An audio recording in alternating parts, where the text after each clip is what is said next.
அப்பா பற்றி பேசினா மட்டும் ஆஃப் ஆயிடுறது. எப்பவுமே பரபரப்பாக சுற்றிட்டு இருப்போம். யார் வந்து கேட்டாலும் இது இல்லை அது இல்லைன்னு சொல்லிட்டு இருப்போம். அப்பா கதை என்ன அப்படின்னா, அப்பா கதையா சரிங்க ஒரு வாட்டி கேட்டுருவோமே அப்படின்னு சொல்லி கேட்டு உடனடியாக அதுக்குள்ளே போயிடுறது. ஏன்னா ஒவ்வொரு தகப்பனும் ஒரு சகாப்தம். ஏன்னா 4 கதை தான் நடிச்சிருக்கீங்க, 5 கதை தான் நடிச்சேன். நான் அப்பாவா 10 படம் பண்ணிட்டேன். 10ம் வேற வேற, இந்த அப்பாவும் வேற. இந்த மாதிரி ஒரு அப்பா படம் பண்றேன்டா அப்படின்னு சொல்லி பாண்டிகிட்ட சொல்றேன். நான் சொல்றான், நம்ம அப்பா கதை எழுதி தந்துடுறேன் எடுத்துறியா அப்படின்னா. அவன் தகப்பனுக்கும் அவருக்குமான உறவு சொல்லும் போதே படபடன்னு இருக்கு. பசங்க முடிச்சுட்டு ஒரு ஒர்க் நடந்துட்டு இருக்கு. திடீர்னு ஒரு நாள் சொல்றான், அப்பாவை காணோனே, எங்க போயிட்டாருன்னு தெரியல, அப்பாவை போய் தேடி நான் கூட்டிட்டு வரேன் அப்படின்னு சொல்லி கிளம்பி போய் ஒரு வாரம் அப்பாவை தேடினாங்க. இந்த மாதிரி தன்ராஜ் இருக்கான,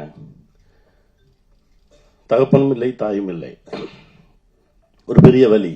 என் தகப்பன் என்னோட இருந்திருந்தால் நான் என்னெல்லாம் செஞ்சிருப்பேன். எனக்கு 5 வயசு இருக்கும்போது அப்பா இறந்துட்டாரு. அப்புறம் அம்மா போராடினா, அம்மாவும் இருந்துச்சு. நானா கர்ணம் போட்டு கையை ஊண்டி தான் எந்திரிச்சு வந்து நிற்கிறேன் அப்படின்னு சொல்றேன். தம்பி சூரிய எடுத்துங்க, அற்புதமான தகப்பன். அந்த தகப்பன் இப்படி ஒவ்வொரு தகப்பனும் ஒரு சகாப்தம். அதனால மட்டும்தான் அந்த அப்பா அப்படின்னாலே என்னமோ ஒன்று நடக்கும், ஒரு வேதியியல் மாற்றம் நடக்கும். சரி வாங்க உடனே ஆரம்பிச்சிடலாம், எடுத்துடலாம் அப்படின்னு சொல்லி ஓடி ஓடி எடுக்கிறது. ரொம்ப சந்தோஷமா இருந்தது தன்ராஜோடு பயணப்பட்டது. இவன் என்ன எடுக்க போறான் அதெல்லாம் தெரியவே தெரியாது எனக்கு. எப்பவுமே நான் எப்படி நம்புவேன் அப்படின்னா, இன்னசென்ட்டா எதுவுமே தெரியாது எனக்கு அப்படின்னு நிக்கிறவன் எடுத்துருவான். நீங்க கவனிச்சு பாத்தீங்கன்னா தெரியும். நீச்சலே தெரியாதவனை தூக்கி தண்ணிக்குள்ள போட்டீங்கன்னு வச்சுக்கோங்களேன், அவன் பாட்டுக்கு அடிச்சு வந்துடுவான். ஏதோ ஒன்று பண்ணுவான், வெளியே வந்துடுவான்.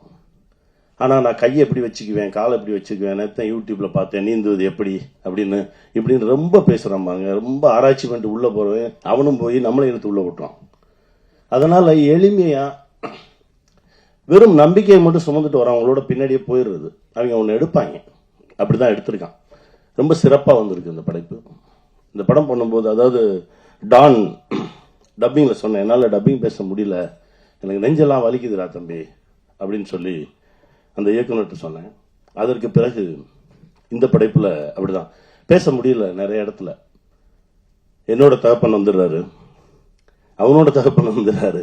ஏதோ ஒன்று வந்து நம்மளை ஒரு மாதிரி பிசைஞ்சு எடுத்து நம்ம கிட்ட இருந்து ஒரு நல்ல விஷயத்தை கொண்டு வந்து சமூகத்துக்கு வைக்கணும் அப்படின்றதான். ஏன்னா புரிஞ்சிக்கவே முடியாத ஒரு சொந்தம் வந்து அப்பா பையன். நிறைய தகப்பன்கள் என்கிட்ட வந்து பேசியிருக்காங்க. 10-20 நாளைக்கு முன்னாடி சிவகாசி பக்கத்துல இருந்து போனானே, என் பையன்கிட்ட பேசுங்கண்ணே, என் பையன் தப்பான வழியில போயிடுவானோ நான் பயந்துக்கிட்டு இருக்கேனே, எனக்கு தினம் வீட்டில் ஒரே சண்டைனே, நான் அவனை அடிக்கிறேனே, அவன் கோச்சிட்டு போயிடறானே, அவனை என்னங்க பண்ணான்னு போன்ல கேமா ஆடிக்கிட்டு இருக்கானே, சரி ஆடிட்டு போட்டு விட அப்படின்னு. ஐயோ கெட்டு போயிட்டானா, சரி பையன்கிட்ட கூடு அப்படின்னா.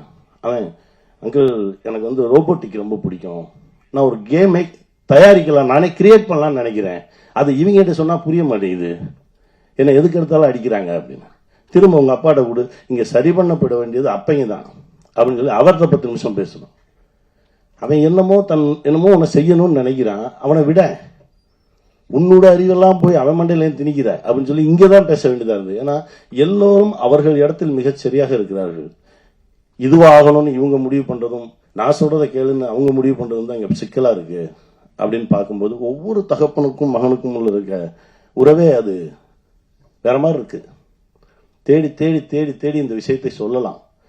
இது வரைக்கும் ஒரு 10 பண்ணியிருக்கோம் அப்படின்னா இன்னும் ஒரு 15-20 பண்ணலாம் அப்பாவா. அவ்வளவு விஷயங்கள் இருக்கு. செய்திகளை உடனுக்குடனும் துல்லியமாகவும் தெரிந்து கொள்ள சப்ஸ்கிரைப் பண்ணுங்க.